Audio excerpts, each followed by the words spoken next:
Hello and welcome to Red Gaming Tech for your daily dose of the latest gaming news and myself, Amata.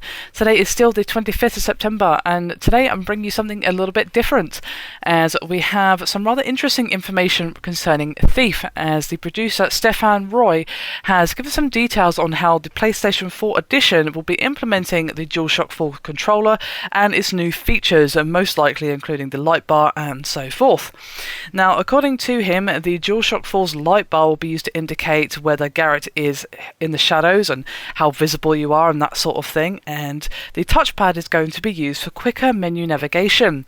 Now, this was during an interview published on the PlayStation blog, and Roy also praised the controller's finely honed motion control feature, which he described as, quote, way more precise than before.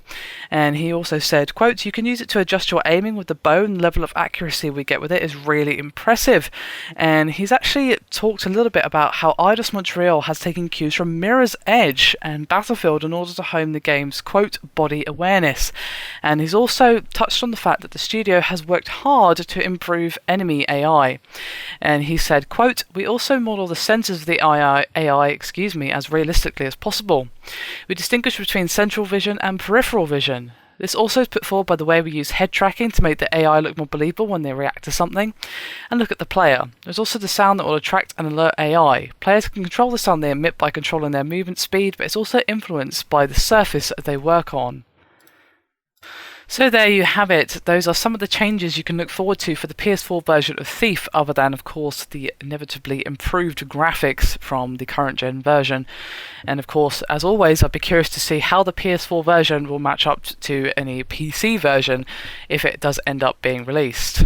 So obviously, in this instance with the DualShock 4 controller, the light bar is basically going to take the place of a traditional awareness meter or visibility meter.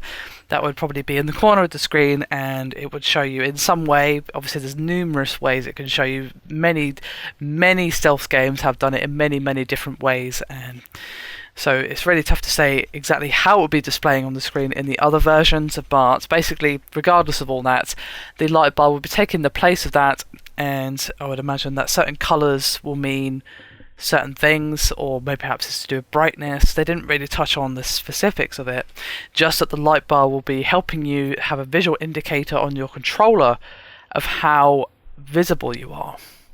It's an interesting feature. Now, I do wonder if you'd have the option to turn that off, or to just have that as well as a more traditional display on the screen as part of the heads-up display, or anything like that. They obviously didn't touch on that either, but considering that is also going to be coming out on a multi-platform release, I would imagine that the game will have some sort of visibility meter, regardless of how it is that they end up doing that.